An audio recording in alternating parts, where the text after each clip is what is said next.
fellow at the Brookings Institution, specializing in Indian foreign policy. On this new Brookings podcast, we'll be turning the spotlight on India's partnerships, its rivalries, and its role on the global stage.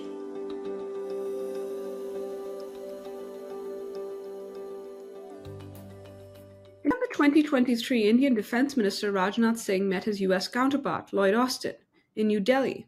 In the minister's prepared public remarks, one comment in particular was striking. The minister noted, and I quote, "We increasingly find ourselves in agreement on strategic issues, including countering China's aggression." This comment was striking because India rarely, if ever in bilateral settings, publicly names China. Particularly in public statements emerging from India-US meetings or those of the Quad, the C word stays unmentioned. China is almost the Voldemort of these sessions, the country that shall not be named, or as the kids would say, the Bruno of these sessions, as in, we don't talk about Bruno.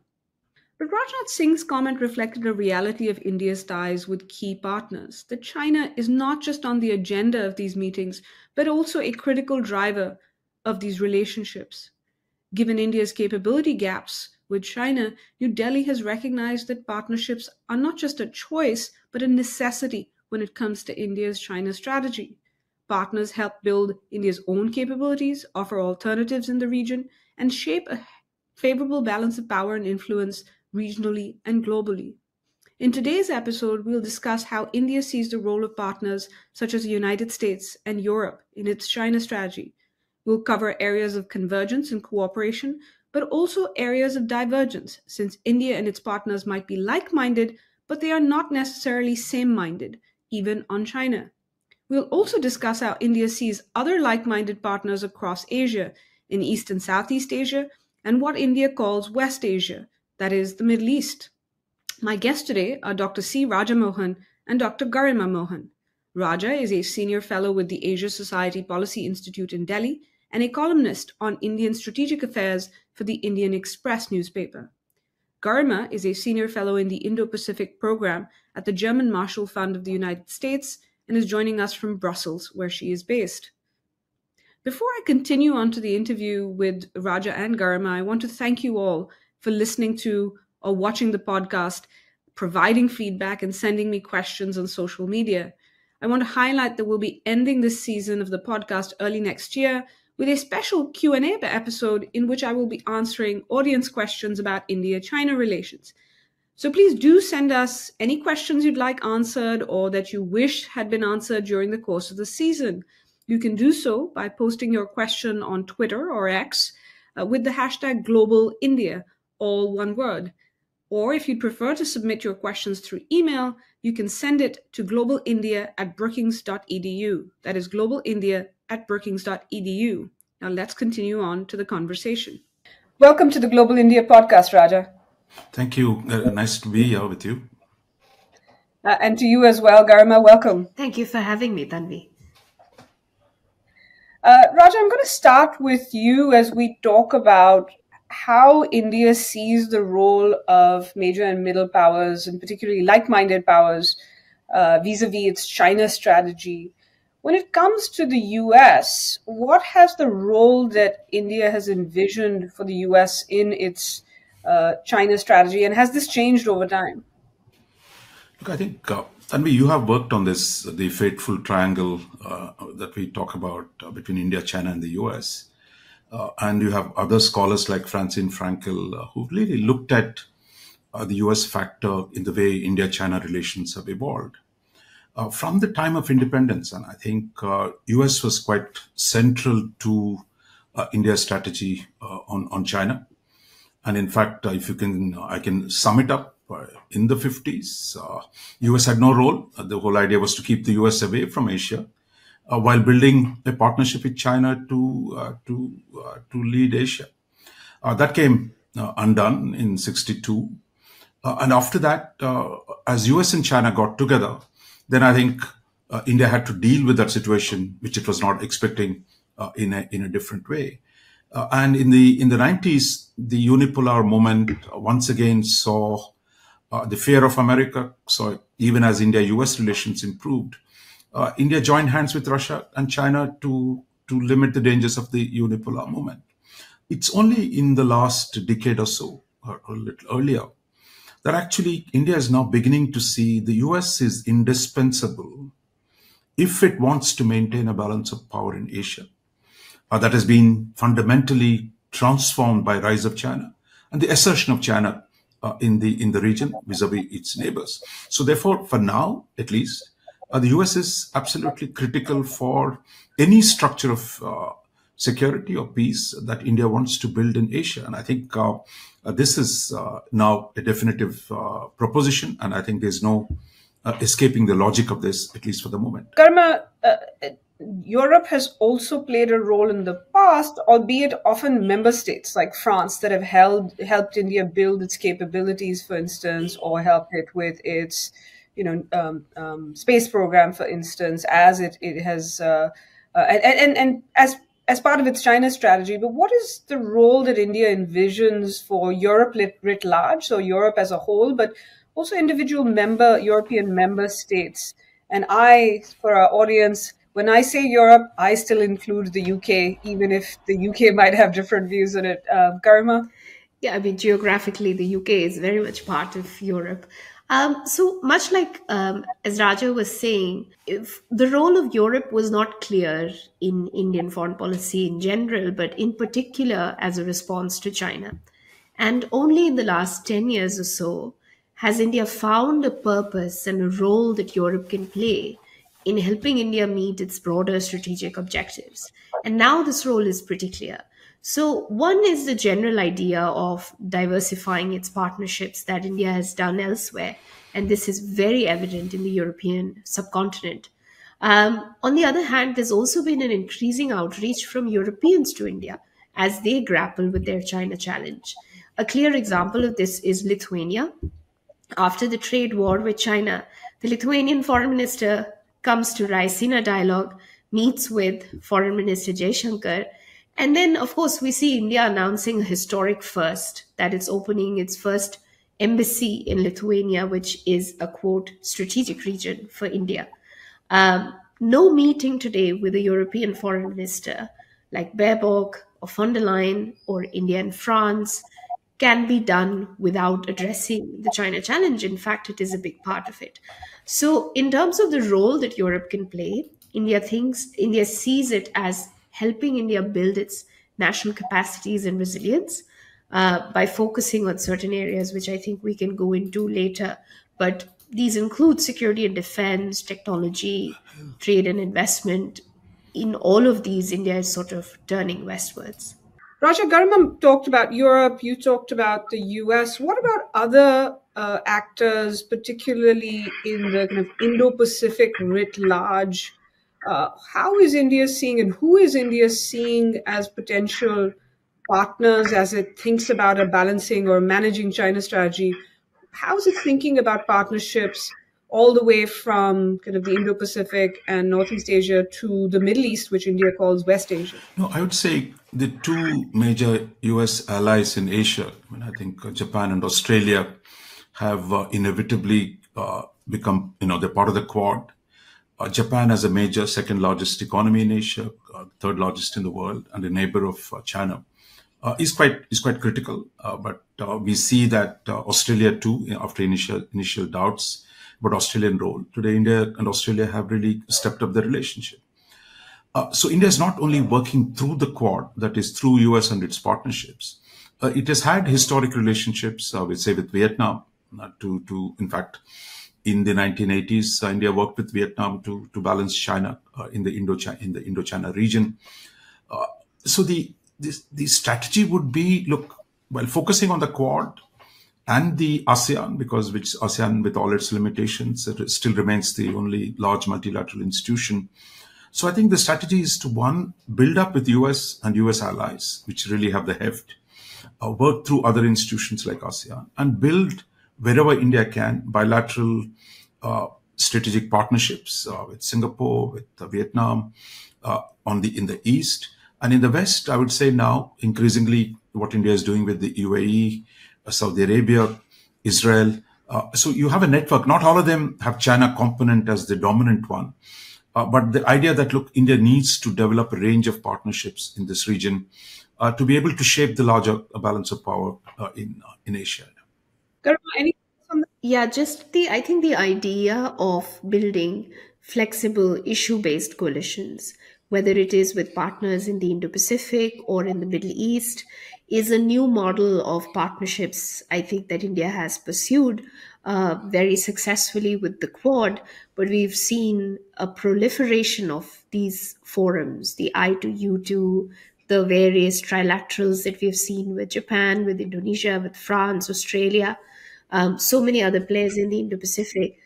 I think that's an interesting development for Indian foreign policy, whereas in the past, India was often reluctant to have external players in its so-called backyard neighborhood. And now it is increasingly open to work with a number of different countries. Okay, we are like-minded on these certain issues. Why don't we work together?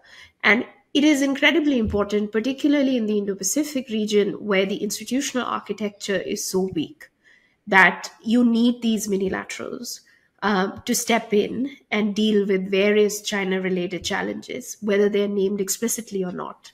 For those just adding, I2U2 is a grouping which is US, India, Israel, and the UAE. We've also seen kind of some one-offs like India, US, Saudi, and UAE national security advisors meeting, the newly announced India, Middle East, Europe economic corridor.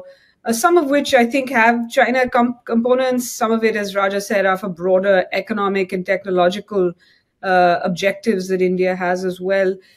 Drilling down, and I will come back to this question of minilaterals, but there's kind of range of bilaterals and minilaterals that have been developed. Raja, for example, with the US, what specifically, when we're thinking about India-China competition, what specifically is India looking for from a country like the US? Look, I would say, that one, how does India build its comprehensive national power to deal with China? And the gap between the two national capabilities has dramatically widened in favor of China.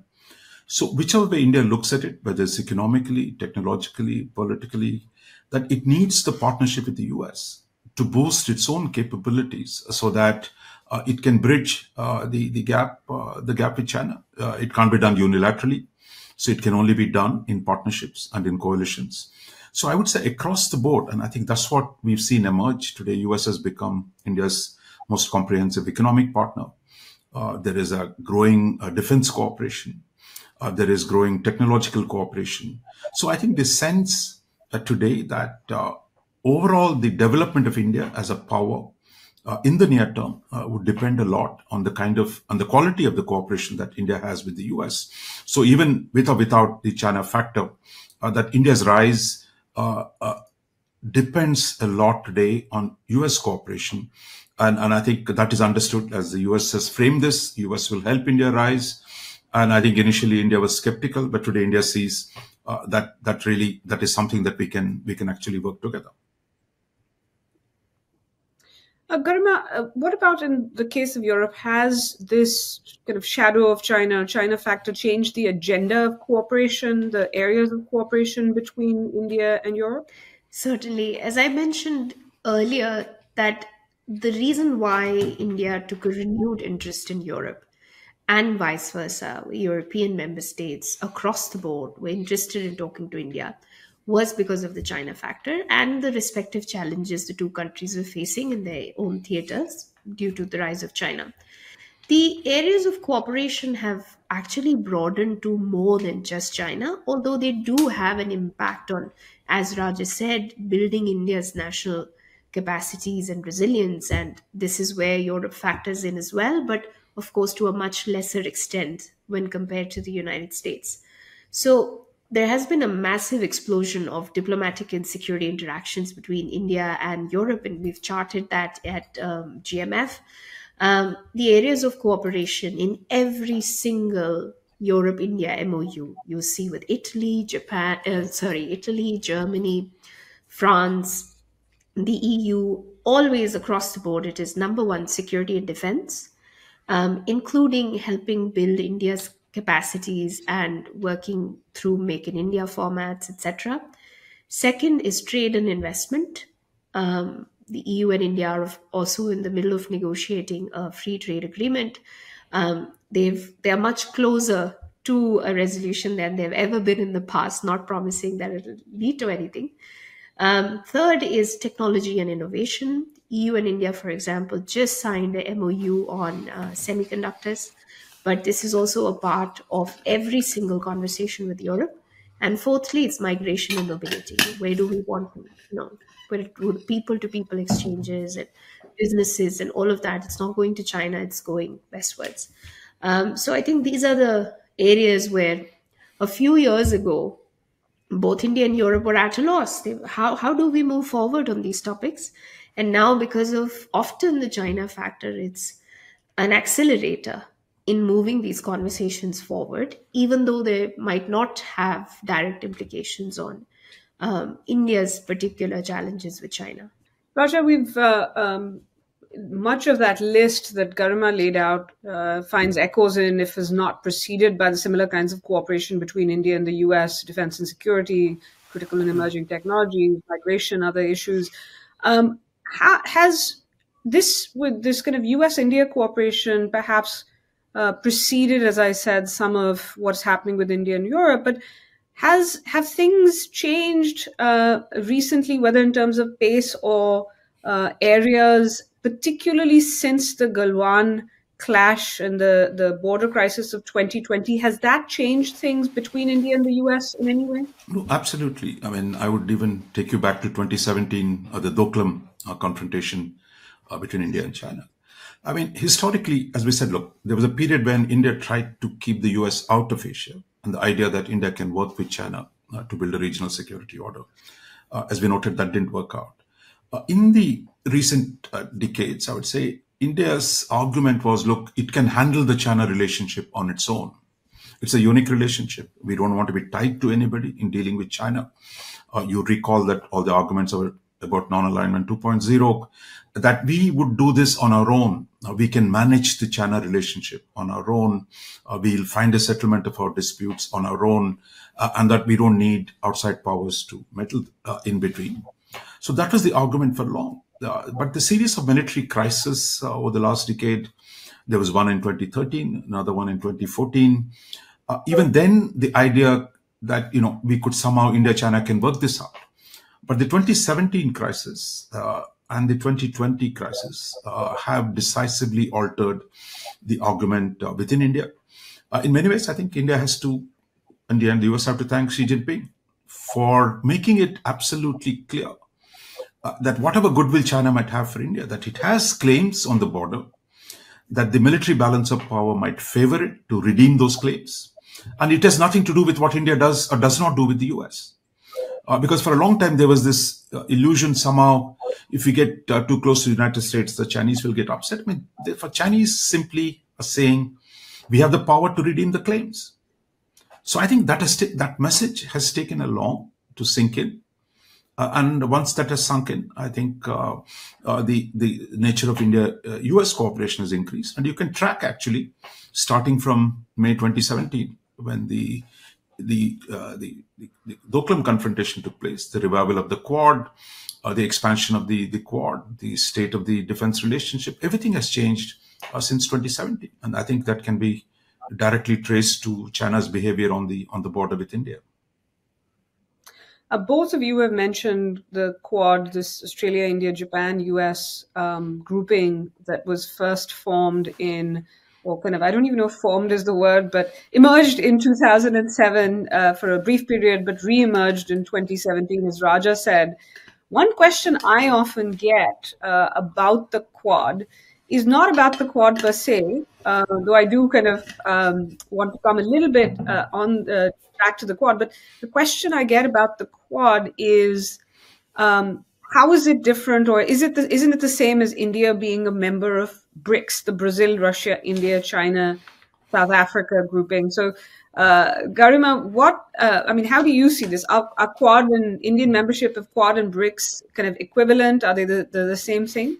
Not at all. And both you and Raja have written extensively on it. I think we all get this question, why is India part of so many groupings? Well, India's participation is qualitatively different in all of these groupings. You cannot compare India's participation in BRICS to the Quad. Just look at the readouts that are coming from these two groupings and the level of cooperation that exists. It's completely different. If we look at the diplomatic and political will that is invested, that India has invested in the Quad, it is unparalleled across the board. Like, we don't see any other multilateral or minilateral where India is invested to this extent. And the way the four partners have coordinated and shared their threat assessments of China, which brings them together, and the issues the Quad is today working on and trying to give deliverables in the region. I think all of these, the nature of the partnership is qualitatively different. One cannot compare to, say, BRICS or SCO or any other format, because as we mentioned before, there are these established institutions where clearly there were problems in getting fast results, getting, deliverables on the table. And therefore, there was a need for flexible minilaterals like the Quad. And in that sense, it has delivered quite well. The bilateral was working, and now was a multilateral working. And I think the source of all these problems was the fundamental, shall we say, transformation of the balance of power between China and India. 3 decades ago, they seemed roughly equal. But I think in the 21st century, China is confident to say, look, it's a more power, therefore it can unilaterally assert itself. And I think the moment India figured that out, it had to adopt a new strategy in which the US is quite central. Karima, as Raja said, the kind of India-China tensions spilled over to India, and particularly the differences on asymmetries on the economic side spilled over into something like India withdrawing from the regional comprehensive economic partnership. At the same time, it did lead to, as you mentioned, a deepening of or rethinking of economic ties and technology ties with Europe at large and European countries. But how does, if I flip the prism, how is it that Europe sees India-China tensions from its perspective? That's a really good question, Tanvi. And I think the European troubles with China came to a head after COVID. During COVID as well, I think we had seen simmering primarily economic tension as companies from Europe were facing harder conditions of working both within China and also competing with Chinese state-owned enterprises across the world. And there was a reckoning almost that, okay, Europe has messed up by putting all its eggs in the China basket in Asia, and it now needs to look at other partners. And this is where a rediscovery of India comes in for Europe, in a sense that, okay, in terms of what is another lucrative market, what is another great destination for moving manufacturing to, where can our companies seeking a China plus one model of diversifying go and invest, and therefore India became important. The India-China tensions, there was very little mention in mainstream European media when Doklam happened. And very few mentions of the clashes in 2020. I think it was quite hard to comprehend that geography for folks in Europe, and also to understand that conventional, crises and challenges on the border can still happen. And Ukraine changed that perception then massively after Ukraine, when Europe sort of awakened to the realities of geopolitics and understood that conventional warfare is not something of the past. That is when a lot of European leaders started taking the lessons from Ukraine and applying it across the world. And India-China border, of course, came as a greater flashpoint. And therefore, counterintuitively, even though India's position on Ukraine has not been what Europe has wanted to see, it has in fact led to greater convergence and greater understanding in Europe of the challenge India is facing on the border with China. No, I would just say, that the French were probably the first to see, India as a strategic partner going back to 98, even before the nuclear tests.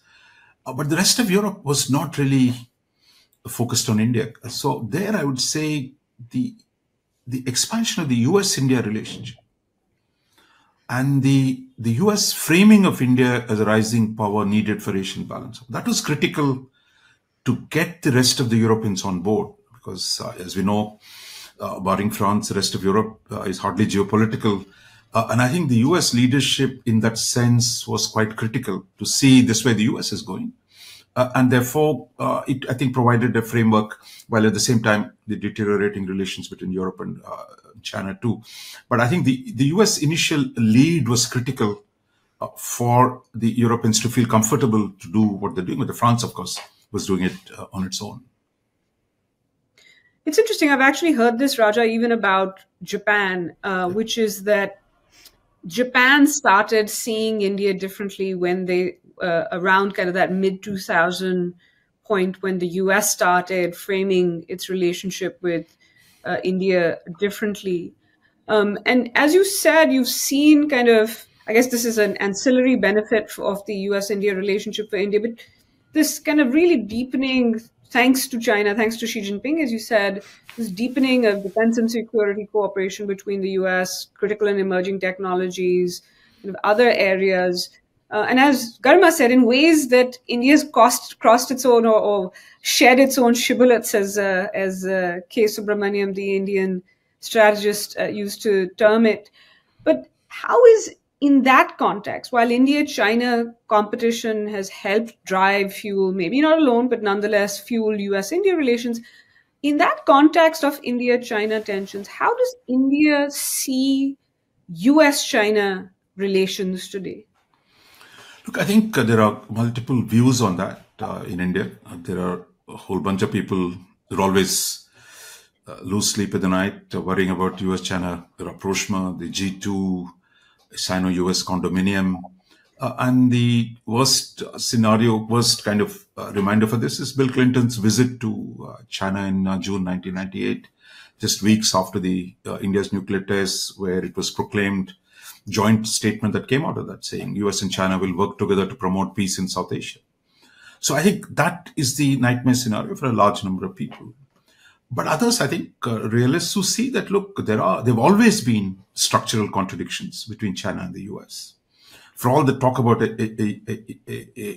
consensus in the US on China policy, there never was a complete consensus within the US. When Reagan came to power in 1980, it was not clear. He would simply accept the one China policy. In 89, we saw the breakdown of the what little consensus there was. So I would say there is a realist school in India which say, look, you can be confident that even if the US-China, become buddies again, that there'd be enough for India and the US to do with each other. So I think as India's own relative weight in the hierarchy goes up, of course, it's eventually become the third largest economy, distant third from the US and China.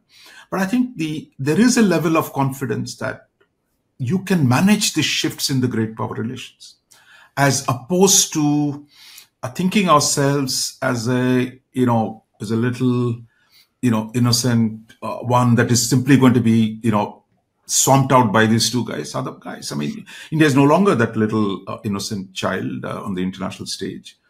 There was always, I think, through the 1950s, surprising underestimation of India's own strengths, because even in 1950, India was the sixth largest economy. We've taken us 75 years to get back there. That's another story. So this notion of somehow India is vulnerable to great power manipulations, I think that was always overstated, that India's weight, its size, would always give it the room to deal with the US on its own. And even if the US and China come together again, US would still want to keep its allies. It was not more than India. Japan would be the first one, Taiwan. There are others in the region who depend on US security guarantees. So I would say that diffidence, that fear that the G2 will somehow, push India into the margins, it is there. It's a real fear. But I would, as for me and maybe other realists in Delhi, that's really a far-fetched concept. And as India grows in partnership with the US, its ability to manage shifts in great power relations would improve. After all, you can't, we're not in a in a marriage, right? I mean, you're not in a state where China and US or any of the great powers take vows that they're going to be eternal friends. If you look at last 75 years, I mean, the shifts in US-China relationship, the shifts in US-Russia relationship, and the shifts in China-Russia relationship, every one of them has gone through turbulence. And I think that the relative movement within the great power dynamic will always be there. And the question is, I think India today is far more self-confident that it's in a position to manage it.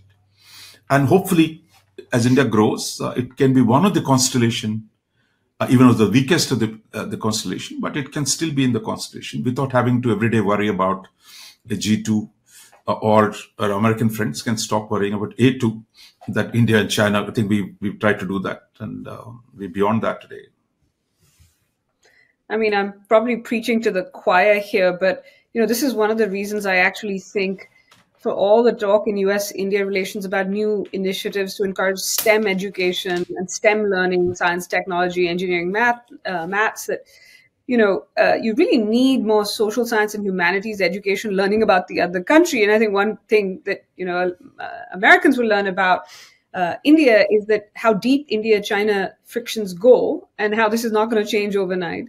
And I think what Indians will learn about the US is that this is really a structural shift in terms of US-China competition that is not, for all these initiatives of, stabilizing the relationship, aren't actually going to get reversed overnight. There's not going to be some grand bargain. It's more, as people have called it, setting the floor.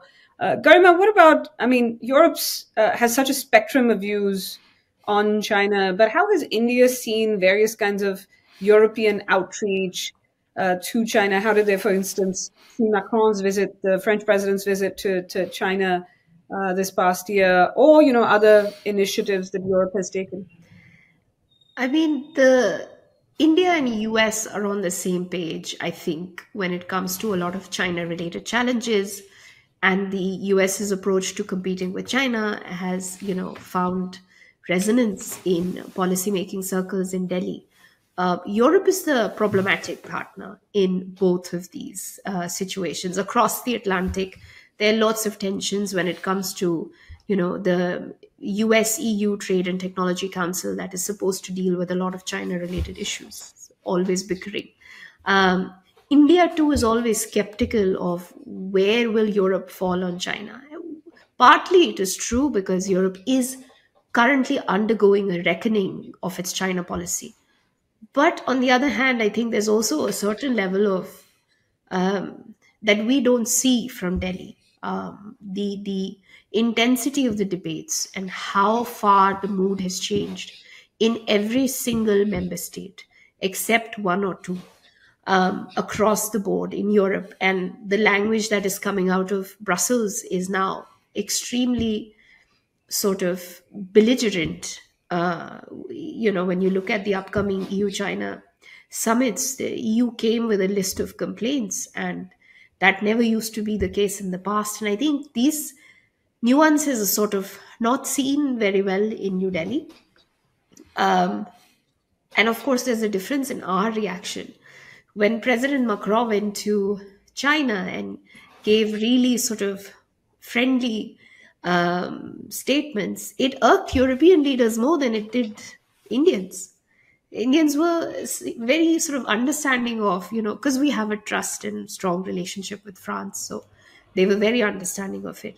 Compare that to a statement that comes out of the German industry body that says we shouldn't withdraw completely and decoupling is not possible. That would lead to a furor in New Delhi, and people will be like, we always told you Europe has not made up its mind yet. So I think there's a bit of truth to it, but also a need for more interactions on China, but also on Russia-China alignment, where I think Europe and India have more to say to each other than they currently are. And I want to come back to how Russia plays in all this in a bit. Raja, I do want to, we've talked about kind of US and Europe, but how does it keep India up at night or not when it watches, for example, its kind of newest partner in some sense, Australia's outreach to China? Is it more comfortable with Australia bilaterally today And how does it see, for instance, some of these other partners we've mentioned, South Korea, Vietnam, Singapore, Saudi Arabia, Israel? When these countries partner with China, how does India see that? Does it have concerns with it, or they just shrug and say, that's the normal course of things? I wish we had just shrugged and, take it as part of life. I mean, look, after all, India is sitting with China in the BRICS and RIC or SCO.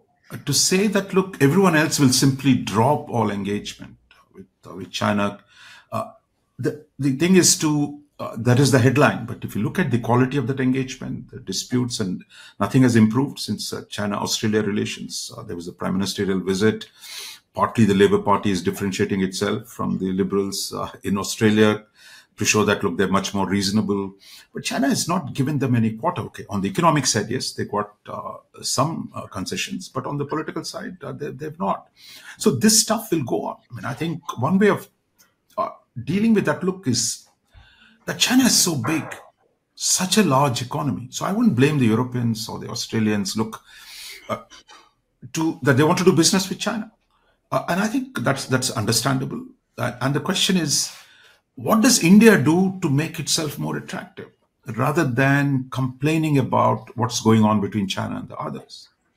We know that there will be an element of cooperation between China and its neighbors, including Japan, including Australia, because if you look at all these countries, there is a pro-China faction running through every one of these Asian neighbors. That's the reality of politics in all these countries. There are always people in many of these countries who say, look, why are we fighting with the Chinese? The Americans are declining. So those arguments will always be there. So the question for us is, what does India do to make itself a better business partner for Europe? How does it draw? Because every single European country has something to offer. So that, I think, requires more work on our side. I think India has really devoted significant diplomatic energies to working with the US and understanding the US, how developing a strategic partnership. I think we're only beginning to do that with Europe. Of course, this will be much harder. It's a divided region. Each one of them have their own problems. But the kind of thing, if you followed it, I mean, between India and the US since 2000, there was a systematic effort at changing the dynamic. And I think a similar thing can be done with Europe and Australia. We've seen the changes already taking place. So I would say I would more focus on what India needs to do. While this is par for course, right? Countries, want to keep some measure of stability, avoid war, do more business. So that must be taken as part of life. And within that framework, how does India make itself a better partner for these countries? That will give us better results than, constantly worrying about what others are doing. There's enough and more for India to do with Europe and with Asia. We've talked a little bit about convergences. What are, as India sees these countries and their views of, and particularly European views of the Indo-Pacific, we've seen Europe much more active in this region, of which China is also a part. And we've heard talks about, India and Europe sharing visions or having overlapping, if not identical visions. What are the differences, though, that Europe and India have on the Indo-Pacific, other than geography? But obviously that shapes it. But what are these differences or divergences that India and Europe have on China or the Indo-Pacific more broadly? I think the biggest divergence currently in Europe-India relationship or a source of friction is Russia. How India's relationship with Russia is not understood in Europe very well, the history of it, the dynamics currently, how it is shaping at present, that is not understood. The close Russia-China coordination at G20 and at the BRICS Plus expansion. All of these things are somehow not registered in Europe, that this is a concern for India as well. And similarly, a lot of folks in India did not understand or, have different views on Ukraine and the role Europe played, NATO expansion, etc. So there are fundamental differences there, which stem from a lack of understanding of each other. And I mean, the Indo-Pacific, yes, there's a lot of interest in Europe, but it is a faraway theater, and currently they're occupied at their own borders.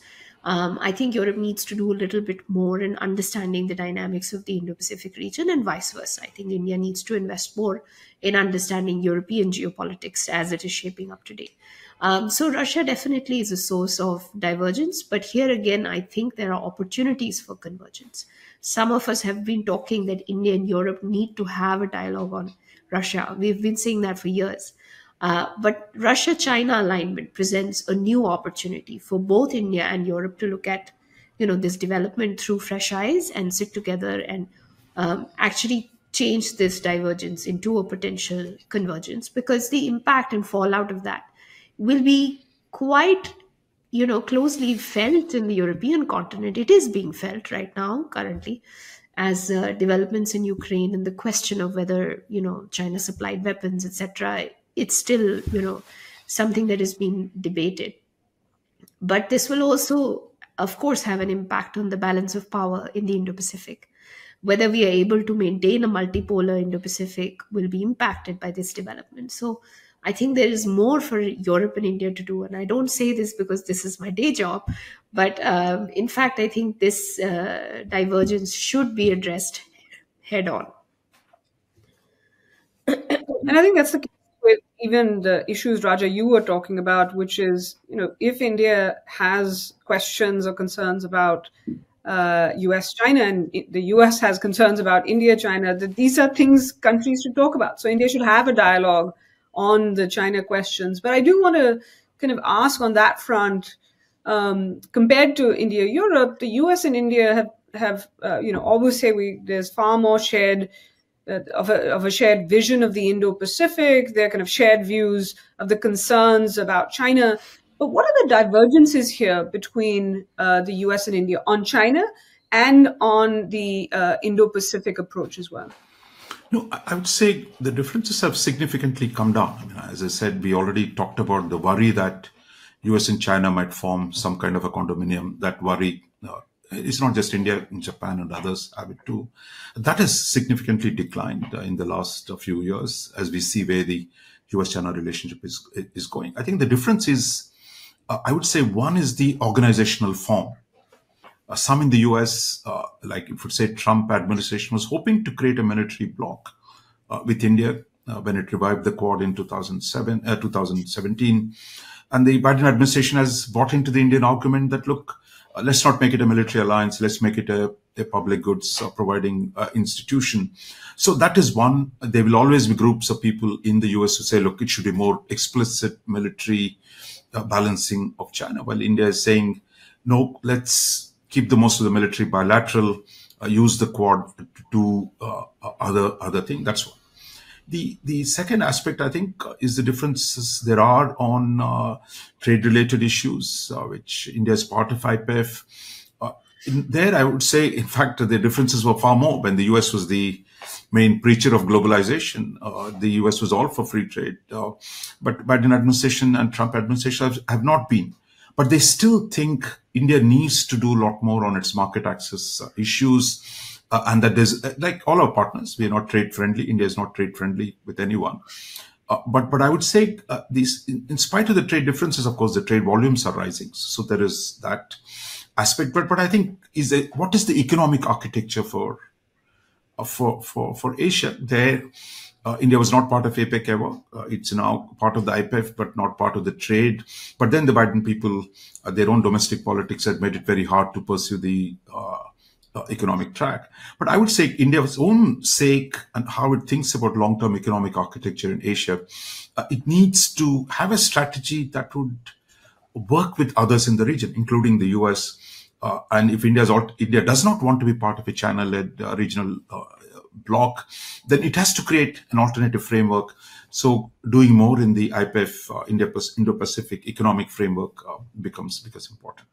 On the technology issues, even as we come together on the critical and emerging technologies, the governance of technologies, how do we regulate these areas, which is, of course, not limited to Asia or Indo-Pacific, but broader global domain. There again, There's a lot more convergence today, but the difference is too of how exactly we shape the rules. For example, on artificial intelligence, well, India is working with the US, but at the same time, they're not fully aligned on the kind of measures that the world ought to take. But these are far less consequential than the kind of differences we had in the past. Very fundamental in terms of thinking about a distribution of power, thinking about security order in this region, that has changed. And the expanding economic cooperation and technological cooperation puts us on a good wicket. And I think there will always be differences. Even the US and Japan, which are allies, tight allies, even there will be problems. So some of that will be part of life. But I think we need to remove existing differences and deepen the areas of cooperation.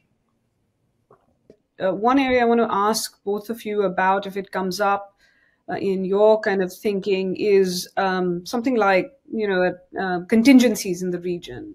So, for instance, in the one that often comes up is a Taiwan Strait contingency, but you could say that, there could be a South China Sea one as well.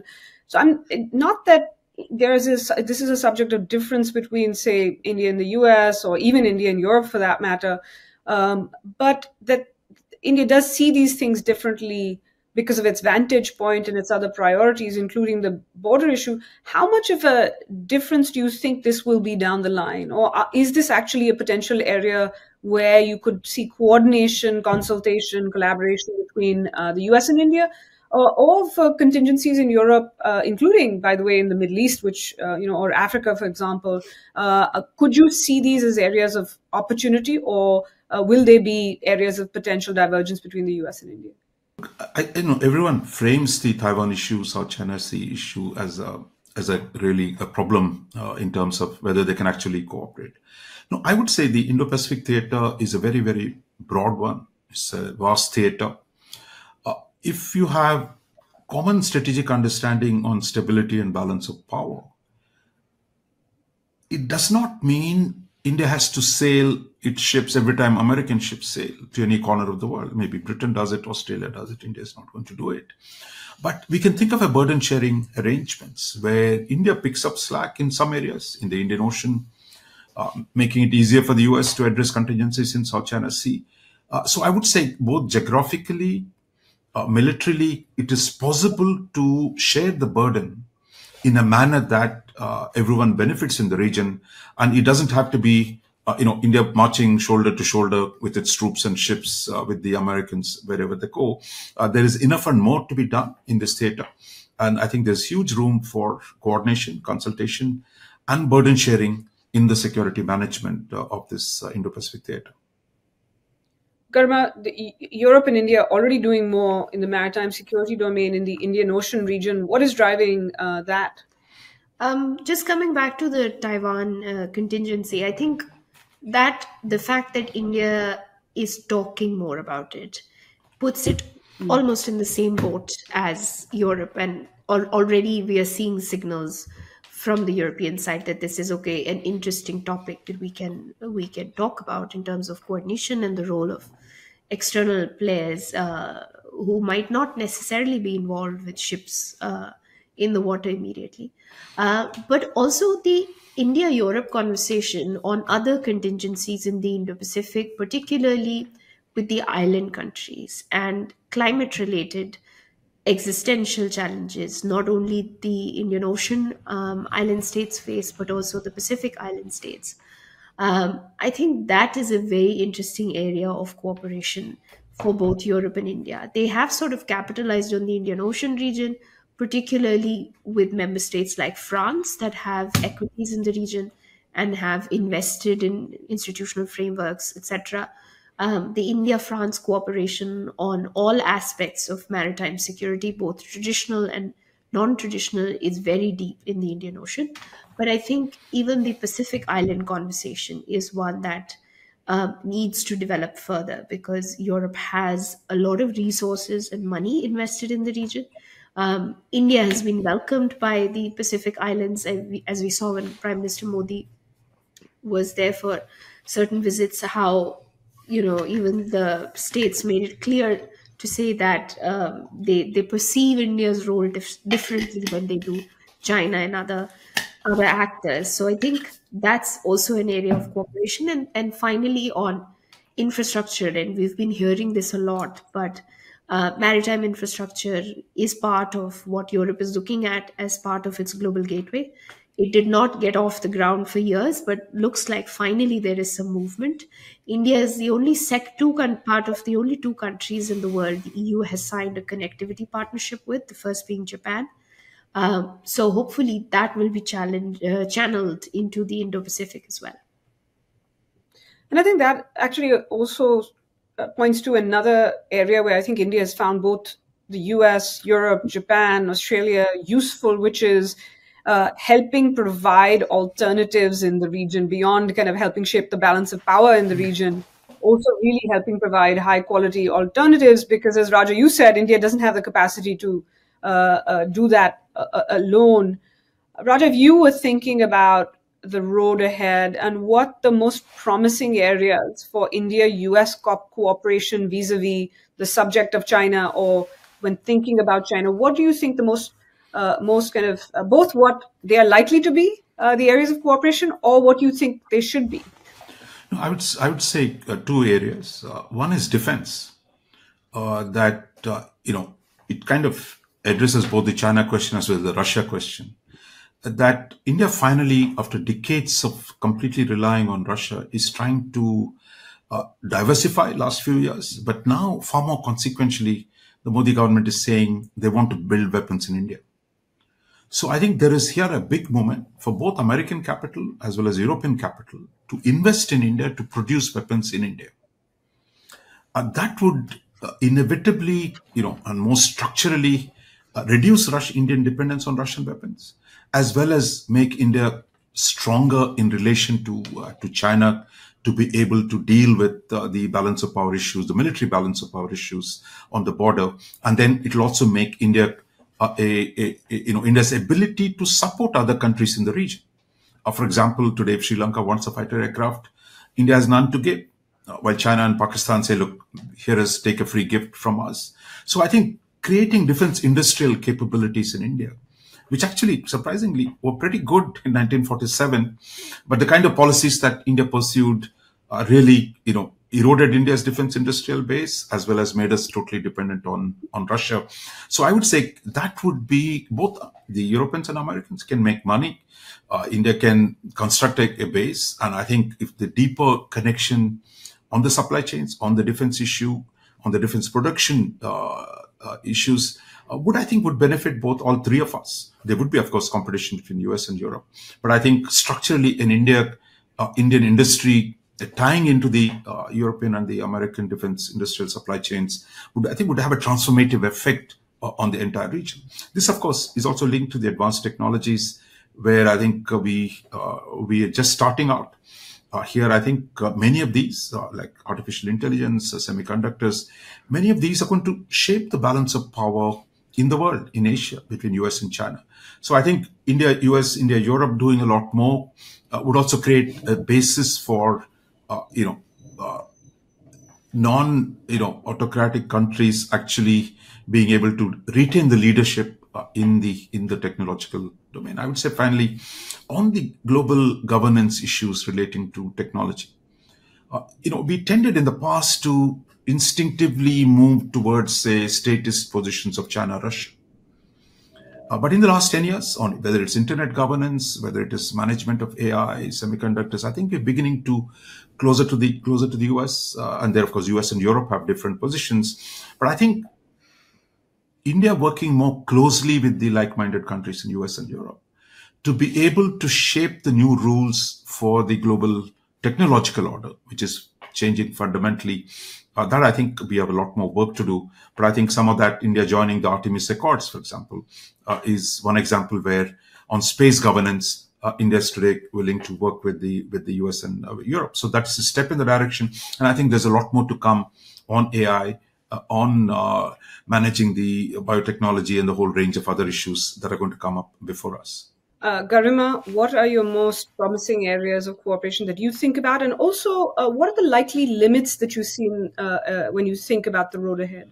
I mean, I second what Raja said about defense cooperation and as well as on technology, but a potentially promising area which can also be challenging is the need for economic reform in India, and India serving as an alternative, a true alternative to China when it comes to investment and economic policies. A lot of the European problems with China hinge on the China as an economic actor. Yes, of course, they see it as a security challenge as well, but mostly it's an economic challenge, and this is what is pushing them to diversify. And it would be easier for them to go to, say, Thailand or Vietnam or even Mexico if India does not deliver on those promises. And I think this is where, we've done very well with working in flexible formats and delivering here and there, but we need this sort of systematic change and the ability to deliver, attract companies that we want to. We say we want to attract companies looking for a China plus one model. We need to provide attractive, lucrative destination for this investment. Otherwise, I think all of these promises will be lost somewhere down the line. So I think this is something we urgently need to work on. It is great to see that the India-EU FTA conversation has moved as far as it has. And of course, it has been because both sides, including India, have made important concessions. But we cannot remain stuck on these things and say, okay, we're going to move on certain, issue areas and say rhetorically that, yes, come to India and we are the next best partner, and then not be able to deliver. I think in the long run, that would be a challenge for the Europe-India partnership. It's kind of the a la carte approach to reform where some things are picked up on, but not others. And you really need that comprehensive, multi-course menu to offer really a comprehensive alternative and attractive alternative. Raja, what are the limits that you think will lie ahead? And I do want to particularly ask on the US, how much is it a concern in India, whatever happens in the 2024 election in the US? No, I think the issue of China in particular. No, I think we've seen both with Trump and Biden a kind of, in fact, people didn't expect Biden to pursue that policy of Trump on China far more vigorously. So I would say, India has the least to worry about 2024. They would be Europeans, I see, having sleepless nights on what happens to the alliances, etc. So I think India has done quite well, successive administrations of different political hues in the US. So I think that is not a major concern for Delhi at this point. But I think the concern for Delhi would be the kind of, if the kind of demand for US, while today US under Biden administration talks about, look, we're not looking for complete alignment. We're looking for partners who can share burden rather than we're all like, allies in a classical sense. So the kind of lattice work of partnerships that Jake Sullivan talks about, in that clearly India has significant room. But there will always be groups of people saying, look, we want to see India become like a Britain or a Japan. That's not going to happen. And in India, the constant, expectation that in US would behave like Russia, always say great India, that there would be no operational problems or differences. So that is I think for both India and the US, it's a tough love. It's a tough love that has to be managed. And it is done well, but I think it needs to be tended constantly against all kinds of unexpected, meteors and others that keep striking it all the time. And I think this is where, we talk often about how China has fueled cooperation between the US and India or Europe and India. But it's also actually that convergence on India, I think, helped give both sides or incentivize both sides of these equations to actually manage differences in a way that would, I think, have become bigger deals or much bigger deals earlier. But as Raja, you said, these things have to be handled with care because at the end of the day, we think of them as old relationships.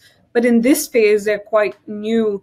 Before I get to the lightning round question, I do want to ask you one question that affects this kind of cooperation that India has with the US and Europe, not just vis-a-vis China, but also writ large for India's objectives, economic and technological ones, which is this question of how does India actually view the West? And the reason I ask this question is I get this, I am asked this question, which is often what people see or hear is not the voices that are coming from government, but often, yes, it's sometimes in government speeches, but often from the strategic community or aspects, elements of the strategic community in India, the social media debate. There's a sense people think, well, Indians are anti-Western. That India is anti-West. So I'm going to ask both of you about, that debate within India, where it stands on kind of the West writ large, but particularly Europe and the US. Garima, are Indians anti-Western, or is India anti-Western? I mean, if you look at Twitter comments, then I don't think you would be wrong in concluding that. But if we look at trends of, where do Indians want to live? Where do Indians want to study? Where do Indians want to do their business? Where do we want more people-to-people contacts? It has been, the West writ large. And we don't really see an influx of Indian students going to Moscow. I mean, Ukraine had more Indian students at the eve of the war than we had in Russia, for example. And then, of course, the government outreach has made it very clear where India's priorities and the arc of Indian foreign policy in terms of more and more partnerships where it's leading. So I think there will be a dissonance between public discourse, a lot of which is rooted in nostalgia, a lot of it is rooted in the idea of the identity of India as a post-colonial state. And I do think that there are issues with Europe in particular, when Europe raises issues on human rights, etc. There are legitimate concerns about overstepping and that India couches often in language of criticism of the West, not all of which is unfounded, because I do think there are some differences ideologically, how we position ourselves and how we see things, particularly on issues like climate and otherwise, but that gap is narrowing. It's not as stark as it used to be, say, in the 90s or earlier than that. And I think particularly with Europe, I mean, when we first started noticing this trend of the Indian government is actually investing more time and money in engaging with Europe, and we would write about it, the comments on Twitter would be, no, that's not true. We don't really care about Europe, and Europe, we don't need it. Why do we need Europe? And I think one must look at government policy and practice rather than the rhetoric, which has its, I mean, I wouldn't say you can dismiss it completely, because we do use it often strategically at times as well. But that gap is narrowing in terms of the vision that we have for the world and the balance of power that we seek to create today. Raja? I would say, look, there is, Garima is right. There is a lingering anti-colonial residue that continues to dominate certainly the upper middle classes that they send all their children to the US. I mean, there is this posturing against the West. Partly, it's also the way the independence of India and partition played out. But if you look at a 100-year period, India contributed the largest number of troops for the First World War, the Second World War. So India was very much part of the Allied victories in the First and the Second World Wars. But it's really the partition of the subcontinent, the Anglo-American alliance with Pakistan, and then with China, that really put us in a situation where the distrust kept multiplying. But I would say in the last 20 years, we've kind of bridged a lot of that. A lot of that differences have been bridged. And my sense is, as Garima said, the street, I mean, which our foreign minister also talks about, that the street is looking to the West. I mean, that's where, whether it's a business main street or the Wall Street, as Americans say. I mean, the financial industry, the tech industry, the tourism, everything is geared to the US and Europe, and I think that's a reality. And I think it'll begin to. I think some of that post-colonial chip on our shoulder from my generation to the next generation has already come down fairly significantly, and I think there is a new sense of confidence that we can deal with the West. And I think what was missed in 1947, that India and the West could have come into the post-war world as partners. That didn't happen, in spite of Indian contribution to the building of the new order. But today, I think we are inch by inch getting back to a situation where India works with the West in constructing a new order in the world. I also find it, a bit funny that actually even the loudest anti-Western voices on social media in India are all using American platforms, whether that's WhatsApp or X or Twitter or whatever we want to call it, or Facebook.